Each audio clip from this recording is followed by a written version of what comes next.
Good morning, second grade families. It's Ms. Moss, and I'm back for another math lesson. I hope you're having a great day.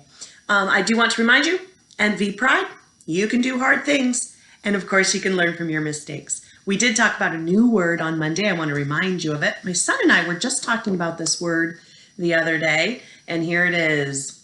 My effort is most important. We were talking about how when you put forth your best effort, you actually end up making the task a little bit easier just by your positive mental attitude. So if you're struggling a little bit today with your home learning and really having a positive attitude about it with whoever's helping you, see if you can change your effort. And sometimes when you put a little more effort into it, it works out in your favor. All right, let's jump right into it. It's learning target time. Today, read it with me.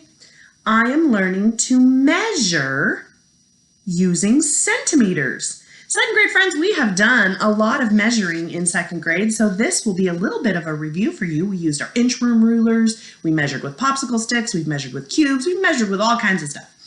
Today, you're going to be using a math word called centimeters. Centimeters are a metric unit. They're part of the metric system. And you can see on my ruler, there's some inches on this side of the ruler, and then the other side of the ruler has centimeters. Usually when we use centimeters, we are measuring a length. And remember, length is how long something is. In your work today, there's ants, and they're going to be walking on some paths. And you're going to be measuring the length of those paths using centimeters. You're going to also need, so pause the video if you don't have it, this tool right here. It came home in your learning packet, and it is a centimeter ruler.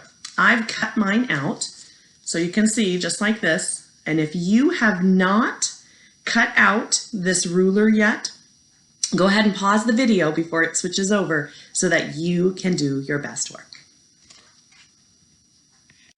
All right, kiddos, here we go. Our learning target, remember, is I am learning to measure using centimeters. And you'll see here that I have a pathway that the army ant is taking to reach the scorpion. And I have a few measuring tips for you. The first thing you're going to want to do is you're going to start at the very end of the line. And they've given you these little marks to help you. Now remember, when we use our tool, we don't want to start right here. We want to line it up very, very carefully. And when I do that, I can see, because I've added some little numbers on my tool, that if I draw a little stop mark right here, from this point of the path to this point in the path, that is 3 centimeters long. So I made sure I didn't have any gaps, and then I'm going to mark where I measured, and I'm going to move my tool.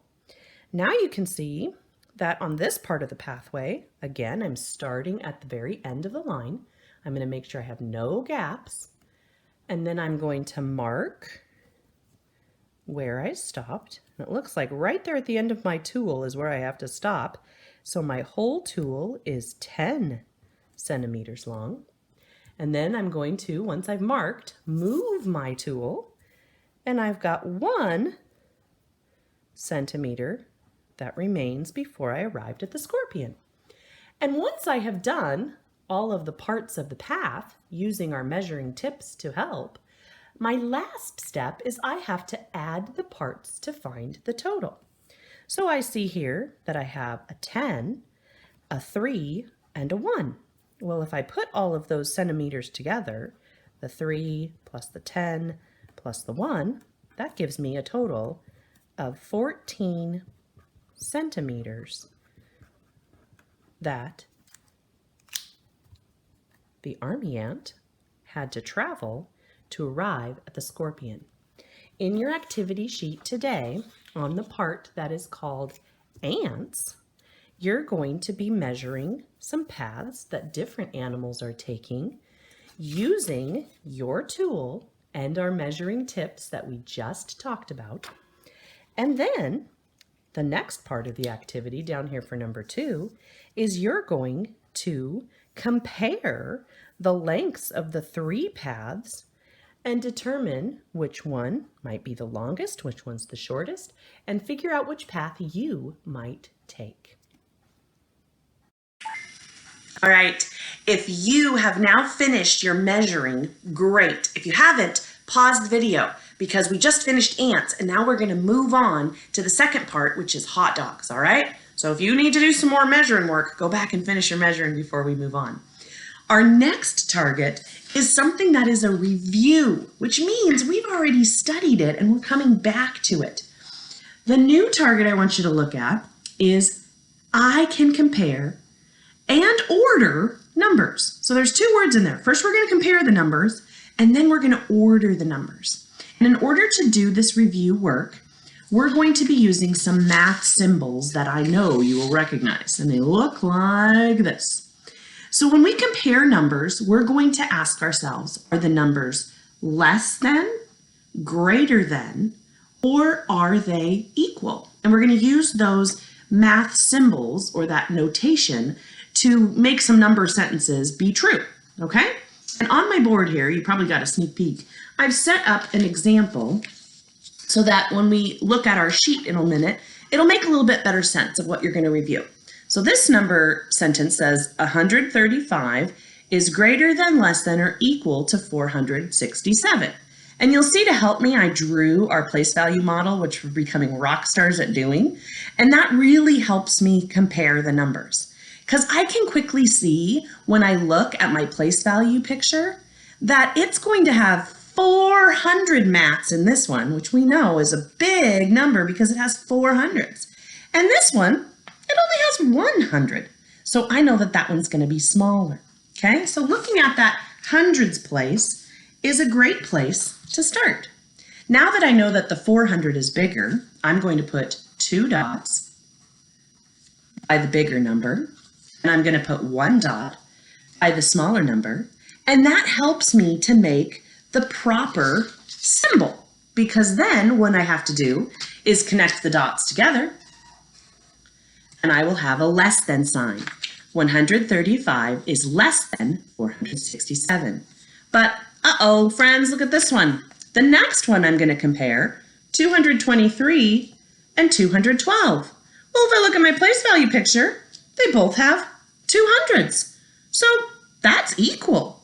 But now I have to look at the tens place and see if one of them has a greater value than the other. And now that I look at the tens place, I can see that 223 has 2 tens, but this one only has 1 10. So that's my clue that the value of 223 is greater than the value of 212. I put my dots, then I'm going to connect my dots. Doing it on the side is kind of tricky. And the last step of your task is you're going to now order them from least to greatest. And what I do that, I'm going to look at these 4 numbers and I'm going to say which one was the smallest. Oh, it was the 135 because it only had 100. Then I'm going to look for some more numbers that have 100. Nope, but I do have 2 numbers with 200. I know the 212 was smaller than the 223 from the hard work I just did. And that means the greatest number in this set of numbers is 467. All right, let's take a sneak peek at your activity sheet, and then I'll send you off to do your awesome work. All right, so now we are on the back of your activity sheet, and we just finished with ants, and now we're going to be looking at the activity for hot dogs. And number 3 is introducing you to a character named Sam, and he has a chart right here, and this chart shows how many hot dogs that Sam sold at his hot dog stand at the mall. And you can see that each day he sold a whole lot of hot dogs. In fact, he sold a 3-digit number every single day. You're going to use the chart to help you answer the questions. The first question wants to know which of these days, Monday, Tuesday, Wednesday, Thursday, Friday, Saturday, or Sunday, which day, so you're going to be writing a day here, did he sell the most? And mathematicians know that most means the highest or the largest number. And then it says which day did he sell the fewest or the least or the smallest amount of hot dogs. So again, you're going to be looking at these numbers and figuring out which one is the most and which one is the fewest and which day matches when I look at that chart. And then your next job is to figure out on Tuesday and Wednesday, if you put his hot dogs together, how much would it be? What is the total? And don't forget the very important job your teachers want you to do. Show your work. You could use the open number line tool. You could maybe add by place with hundreds, tens, or ones. And then your last job is just like what I was showing you in the video. You're going to use the less than, the equal to, or the greater than sign, which we've had lots of practice with at second grade math work, and you're going to compare the different hot dog totals that he had. Finally, you're going to put those numbers, the numbers that are right here from this chart, in order from least to greatest. Good luck. Try the challenge. It's always good to stretch your math muscles. Remember, boys and girls, this is an activity that you are asked to upload to Class Dojo so that you can show Mrs. Wilkinson, Mrs. Granger, and myself all the hard work that you have been doing, putting forth your very best effort today on your math work. Don't forget to upload it and do a quick check with yourself. Did your effort pay off today? I'm sure that it did. Way to go stretching those math muscles. I'll see you next time.